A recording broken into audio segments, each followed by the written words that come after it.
हिंदी साहित्य का इतिहास। हिंदी साहित्य अर्थ है इसका हिंदी साहित्य के जो भी अभी तक ग्रंथ लिखे गए हैं उस पर ये क्लास रहने वाली है।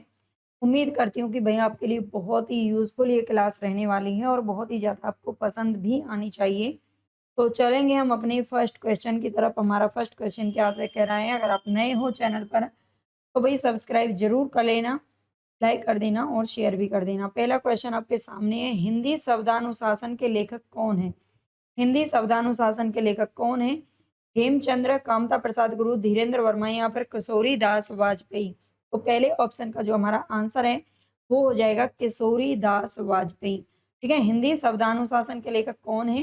तो किशोरी दास वाजपेयी हैं, याद रखना है। हेमचंद्र की अगर बात करें तो इन्होंने भी शब्दानुशासन के नाम से ग्रंथ लिखा था, उसमें हिंदी नहीं जोड़ा था। ठीक है, शब्दानुशासन जिसे हेमचंद्र शब्दानुशासन के नाम से जाना जाता है। हिंदुस्तानी ग्रामर प्रथम व्याकरण ग्रंथ लिखने वाले लेखक कौन है?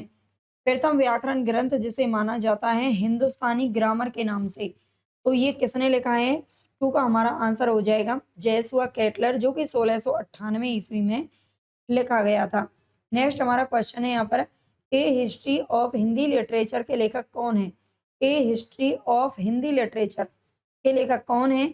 तो 3 में राइट ऑप्शन हमारा हो जाएगा फ्रैंक ई के। ठीक है, ए हिस्ट्री ऑफ हिंदी लिटरेचर के लेखक कौन है? तो फ्रैंक ई के हैं। 3 में ए ऑप्शन राइट होगा और जिसकी रचना हुई थी 1920 ईस्वी में। याद रखना है। आगे है, शुक्ल जी ने द्वितीय उत्थान का समय कब से कब तक तय किया है? शुक्ल जी का जो साहित्य इतिहास ग्रंथ है, जिसकी अभी हमारी शुक्ल सीरीज भी चल रही है, ठीक है, जिसमें हम लगभग भक्ति काल तक कर चुके हैं, आधा कर चुके हैं भक्ति काल। तो द्वितीय उत्थान का जो समय इन्होंने आधुनिक काल को 3 उत्थानों में माना है, 3 उत्थान में विभाजित किया है। प्रथम में भारतेंदु काल, द्वितीय में द्विवेदी काल। और द्विवेदी काल का जो समय है वो माना है 1893 से 1918 ईस्वी। ठीक है, ईस्वी में याद रखना है 1918 ईस्वी तक है। नेक्स्ट है, मूल गोसाई चरित किसका साहित्यिक इतिहास ग्रंथ है? पूरी क्लास जरूर देखना क्योंकि बहुत ही अच्छे और नए प्रश्न यहाँ पर आपको देखने को जरूर मिलेंगे। ठीक है, मूल गोसाई चरित किसका साहित्यिक इतिहास ग्रंथ है? तो यह है बेनी माधव दास। ठीक है, बेनी माधव दास के द्वारा लिखा गया है, याद रखना। हाई में सी ऑप्शन हमारा राइट हो जाएगा। कवि नाम माला संग्रह, ये किसका ग्रंथ है? कवि नाम माला संग्रह, इसे कवि माला के नाम से भी जानते हैं और कवि नाम माला संग्रह के नाम से भी जानते हैं। तो ये लिखा गया है आचार्य तुलसी के द्वारा। ठीक है, आचार्य तुलसी जी के द्वारा लिखा गया है, जो कि 1655 ईस्वी में लिखा गया था, आचार्य तुलसी। नेक्स्ट है, आधुनिक हिंदी साहित्य का इतिहास ग्रंथ के लेखक कौन है? आधुनिक हिंदी साहित्य का इतिहास, आधुनिक हिंदी साहित्य का इतिहास किसने लिखा है? तो यहाँ पर हमारा सही ऑप्शन हो जाएगा बच्चन सिंह। ठीक है, किसने लिखा है? बच्चन सिंह ने लिखा है। नेक्स्ट है, डॉक्टर किशोरी लाल गुप्त ने इनमें से किस ग्रंथ का हिंदी अनुवाद हिंदी साहित्य का प्रथम इतिहास शीर्षक से किया है? किशोरी लाल गुप्त जी की अगर बात करें तो इन्होंने हिंदी साहित्य का प्रथम इतिहास ये शीर्षक से हिंदी में अनुवाद किया था, the modern vernacular literature of Hindustan, जो कि ग्रंथ किसका था? 1888 में प्रकाशित हुआ था और ये ग्रियर्सन का ग्रंथ है। किसका है? जॉर्ज ग्रियर्सन के द्वारा लिखा गया एक ग्रंथ है, जिसका हिंदी में अनुवाद, और ये लिखा गया था इंग्लिश भाषा में। ठीक है, इंग्लिश भाषा में लिखा गया था और इसे हिंदी में अनुवाद करने वाले थे डॉक्टर किशोरीलाल गुप्त जी, याद रखिएगा। हिंदी साहित्य युग और प्रवृत्तियां निम्नलिखित में से किसके द्वारा लिखा गया है? हिंदी साहित्य युग और प्रवृत्तियां किसके द्वारा लिखा गया है? तो 9 में हमारा राइट ऑप्शन क्या हो जाएगा? शिव कुमार शर्मा। ठीक है, यहाँ पर आपको क्या करना है? शिव कुमार शर्मा करना है, जिन्होंने 1986 ईस्वी में इसकी रचना की थी। ठीक है, युग और प्रवृत्तियां, शिव कुमार शर्मा। शुक्ल जी ने हिंदी साहित्य के आधुनिक काल को किस नाम से अभिहित किया है? तो ये गद्य काल के नाम से किया है। ठीक है, शुक्ल जी ने आधुनिक काल को गद्य काल का नाम दिया है, याद रखिएगा। नेक्स्ट है, मिस्र बंधु विनोद का चौथा भाग कब प्रकाशित हुआ था? मिस्र बंधु विनोद मिस्र बंधुओं के द्वारा लिखा गया था, जिसमें 3 भाइयों का नाम आता है और ये चौथा भाग प्रकाशित हुआ था 1934 ईस्वी में। ठीक है, और इसके जो 3 भाग हैं, पहला, दूसरा और तीसरा, जो 3 भाग हैं, तीनों के तीनों कब प्रकाशित हुए थे? 1913 ईस्वी में, याद रखना है। ठीक है, और चौथा भाग हुआ था 1934 में। 1910 में इनकी एक और रचना थी, हिंदी नवरत्न। ठीक है, हिंदी नवरत्न के नाम से ये भी 1910 ईस्वी में प्रकाशित हुई थी। काल क्रमानुसार लिखा गया हिंदी साहित्य का प्रथम इतिहास ग्रंथ कौन सा है? काल क्रमानुसार लिखा गया, काल क्रम के अनुसार लिखा गया प्रथम इतिहास ग्रंथ कौन सा है? काल क्रम के अनुसार बात कर रहा है। देखो वैसे तो जो काल क्रमानुसार काल क्रम जो रखा था वो ग्रियर्सन ने सबसे पहले किया था, लेकिन ये पूछ रहा है काल क्रमानुसार। इसका जो आंसर है ये माना गया था इस्तवार दलाल त्रेतुर इंडो हिंदुस्तानी, जो कि गार्सा दत्त तासी का ग्रंथ है। ये पूछ रहा है कि सबसे पहले किसका कालक्रम आता है, सबसे पहले कौन सा ग्रंथ लिखा गया था? तो ये गार्सदा तासी का 1839 ईस्वी में इसका जो प्रथम भाग है वो प्रकाशित हुआ था। खड़ी बोली हिंदी साहित्य का इतिहास के लेखक कौन है? खड़ी बोली हिंदी साहित्य के इतिहास के लेखक कौन है? तो यहाँ पर हमारा सही ऑप्शन हो जाएगा श्री ब्रज रत्न दास। ठीक है, श्री ब्रज रत्न दास हो जाएगा 13 में। ए ऑप्शन सही है, जो कि 1941 में प्रकाशित होता है। आगे सुंदरी तिलक नामक इतिहास ग्रंथ किसके द्वारा लिखा गया है? सुंदरी तिलक नामक इतिहास ग्रंथ किसके द्वारा लिखा गया है? तो 14 में हमारा राइट ऑप्शन क्या हो जाएगा? सी भारतेंदु हरिश्चंद्र। ठीक है, सुंदरी तिलक किसने लिखा है? तो भारतेंदु हरिश्चंद्र ने लिखा है 1869 में। नेक्स्ट है क्वेश्चन, अधिकांश साहित्य इतिहासकारों के अनुसार हिंदी के प्रथम कवि कौन है? अधिकांश साहित्य इतिहासकारों के अनुसार हिंदी के प्रथम कवि आपको बताना है। तो ये हो जाएंगे, अगर सर्व मानने की बात होती है तो ये सरयपाद को माना जाता है। हालांकि अलग अलग लोगों को अलग अलग ने माना है। ठीक है, याद रखना। गणपति चंद्र को गुप्त ने शालिभद्र सूरी को माना है। ठीक है, स्वयंभू को किसने माना है? तो राम कुमार वर्मा जी ने माना है। पुष्पदंत को किसने माना है? शिव कुमार शर्मा ने, शिव सिंह सेंगर ने माना है। ठीक है, निम्नलिखित में से किस साहित्यकार के ग्रंथ को सच्चे अर्थों में हिंदी साहित्य का पहला इतिहास कहा जाता है? तो ये किशोरी लाल गुप्त जी ने ही कहा था, जिनका इन्होंने अनुवाद हिंदी में अनुवाद किया था। तो ये थे जॉर्ज ग्रियर्सन के ग्रंथ को इन्होंने सच्चे अर्थों में हिंदी साहित्य का पहला ग्रंथ बताया है। हिंदी साहित्य के इतिहास ग्रंथ, हिंदी साहित्य विमर्श के लेखक कौन है? हिंदी साहित्य विमर्श के लेखक कौन है? तो 17 में डी ऑप्शन हमारा राइट हो जाएगा, पद्मलाल पुन्नालाल बख्शी। 17 में डी ऑप्शन सही है, जो कि 1294 ईस्वी में लिखा गया था। सुकवि सरोज के लेखक कौन है? सुकवि सरोज के लेखक कौन है? तो 18 में हमारा सी ऑप्शन सही हो जाएगा, गौरी शंकर द्विवेदी। ठीक है, सुकवि सरोज लिखा था इन्होंने 1923 ईस्वी में, याद रखिएगा। नेक्स्ट क्वेश्चन है, मिश्र बंधु विनोद नामक हिंदी साहित्य के इतिहास लेखकों के नाम कौन से हैं? देखो इसमें कृष्ण बिहारी का नाम नहीं आता, राम बिहारी का नाम नहीं आता। ठीक है, और ना ही बिहारी का नाम आता है। तो बी ऑप्शन हमारा सही हो जाएगा, गणेश बिहारी, श्याम बिहारी मिश्र और सुखदेव बिहारी मिश्र। नेक्स्ट है, हिंदी साहित्य का इतिहास के आधुनिक गद्य साहित्य परंपरा का प्रवर्तन के अंतर्गत प्रथम उत्थान की कालावधि निर्धारित की गई है। प्रथम उत्थान की जो अवधि है, यानी कि भारतेंदु काल की समय सीमा क्या मानी है? तो यहाँ पर हमारा सही ऑप्शन क्या हो जाएगा? 1900 संवत की अगर बात करते हैं तो संवत 1925 से 1950 ईस्वी तक। ठीक है, 20 में हमारा बी ऑप्शन सही हो जाएगा। अगर संवत में पूछ लिया जाए तो 1925 से 1950 तक। अगर आपसे ईस्वी में पूछ लिया जाए तो आपको क्या करना है? 1925 में से और 1950 दोनों में से आपको घटाना है 57 वर्ष। ठीक है, 57 वर्ष आप माइनस करेंगे तो आपका ईस्वी निकल जाएगा। ठीक है, याद रखना। 15 में 7 गए तो 8 बचे भाई, 11 में से 5 गए तो कितने बचे? 6 बच गए, और ये कितना बचा यहाँ पे? 8 और 1, यानी कि 1868 से लेकर यहाँ पर भी आप माइनस करेंगे। 10 में 7 गए तो 3 हो गया, और 14 में से 5 गया तो 9 हो गया, और 8 1, यानी कि ये इसने समय इसमें माना है, ईस्वी में माना है। ठीक है, 1868 से 1893 ईस्वी भी कभी कभी पूछ लिया जाता है, कभी संवत पूछ लिया जाता है। रसिक गोविंद आनंद घन किसके द्वारा लिखा गया ग्रंथ है? तो ये गोविंद आनंद घन के द्वारा लिखा गया है। ठीक है, 21 में हमारा सही ऑप्शन क्या हो जाएगा? सी ऑप्शन सही हो जाएगा, जो कि 1798 ईस्वी में लिखा था। नेक्स्ट है, हिंदी काव्य की सामाजिक भूमिका किसका ग्रंथ है? हिंदी काव्य की सामाजिक भूमिका किसका ग्रंथ है? तो 22 में हमारा सही ऑप्शन क्या हो जाएगा? ए शंभुनाथ सिंह। हिंदी काव्य की सामाजिक भूमिका जो ग्रंथ है वो किसके द्वारा लिखा गया है? तो शंभुनाथ सिंह के द्वारा लिखा गया है। 1966 ईस्वी में लिखा गया था ये। ठीक है, 1966 में लिखा गया था। रीति काल का समय कब से कब तक माना गया है? तो ये माना गया है 1700 से 1900 विक्रमी संवत तक। ठीक है, 1700 से 1900 विक्रमी संवत तक, और 1050 से 1375 ये आदिकाल का समय है।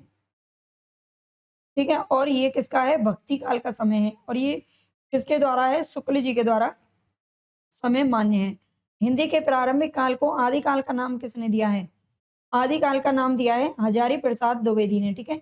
और शुक्ल जी ने क्या नाम दिया था? वीर गाथा काल का नाम दिया है, ठीक है। वीर गाथा काल का नाम, आगे हम इनको डिटेल में देख लेंगे एक बार। इतिहास और साहित्य इतिहास के रचयिता का क्या नाम है?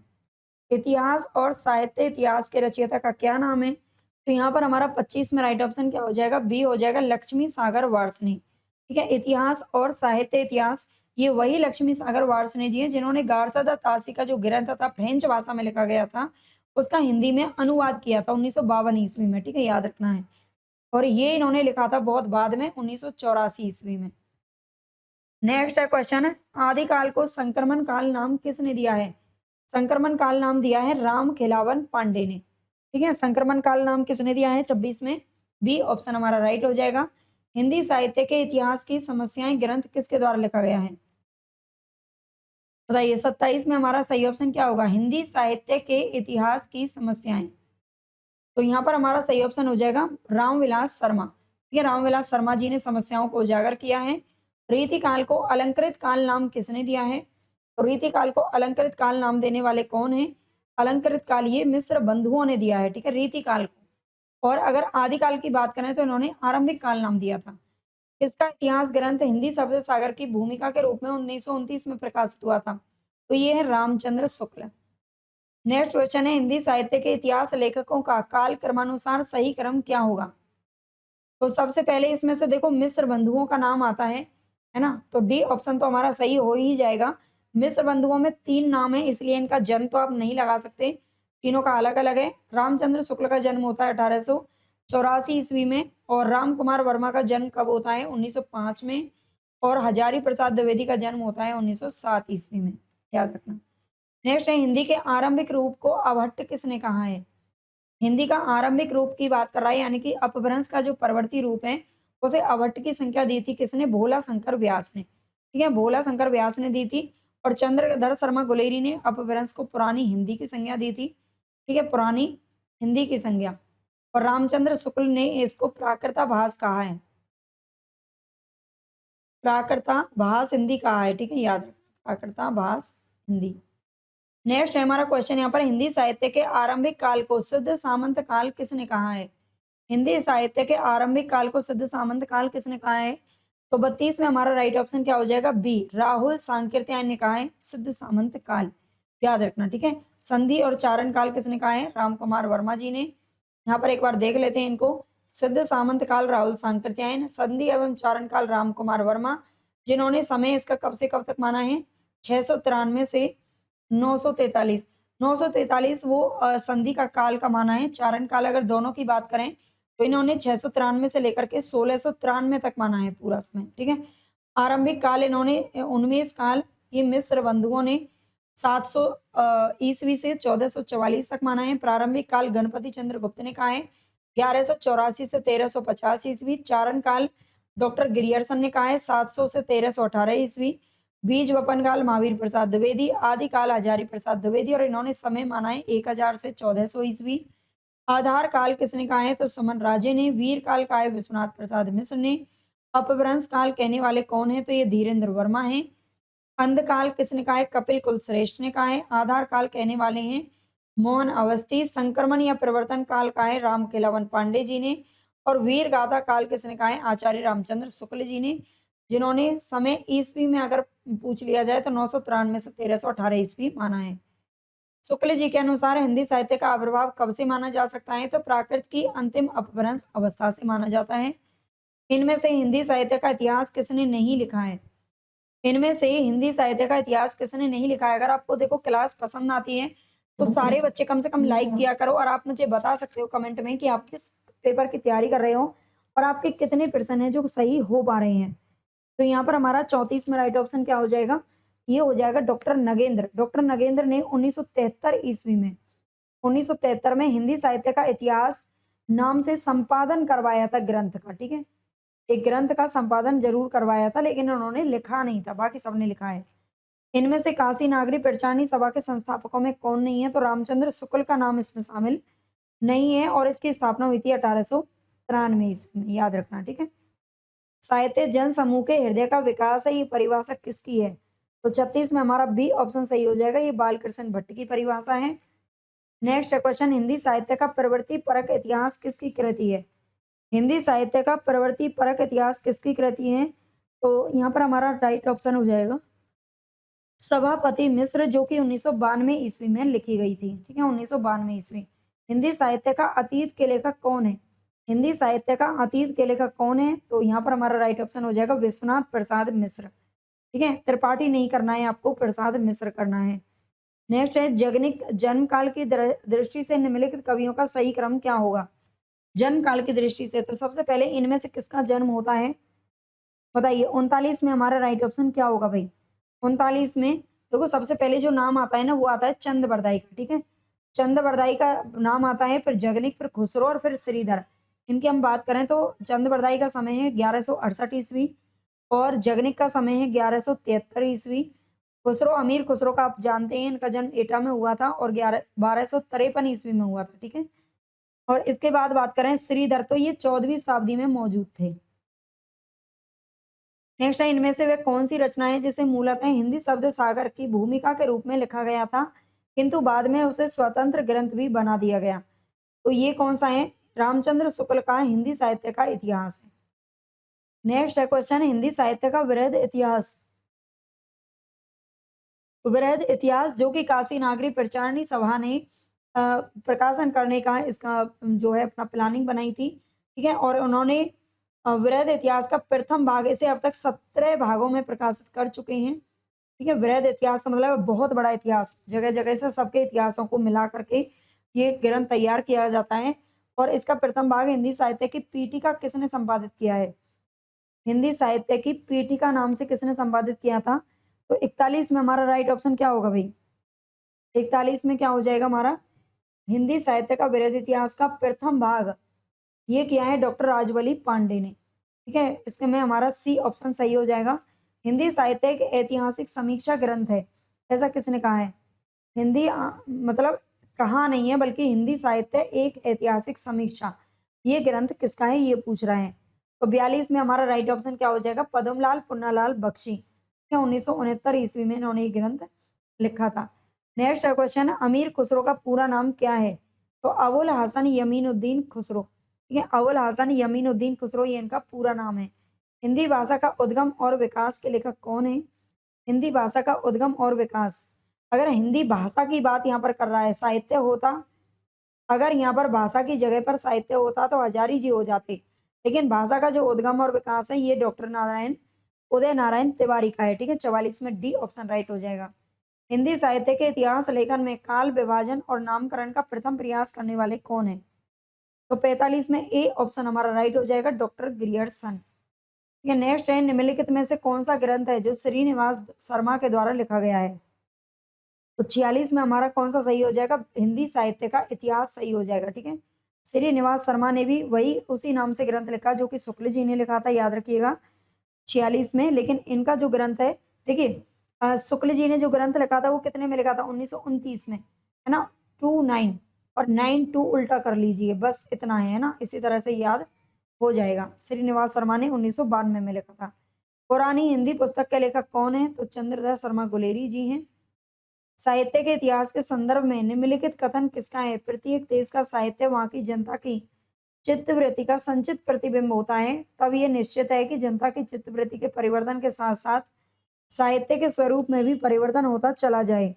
तो यहाँ पर 48 में हमारा सही हो जाएगा आचार्य रामचंद्र शुक्ल, ठीक है, शुक्ल जी का कथन है ये। नेक्स्ट क्वेश्चन, हिंदी गद्य के उद्भव काल में संस्कृत निष्ठ हिंदी का पक्ष किसने लिया था? तो ये लिया था राजा लक्ष्मण सिंह ने, ठीक है।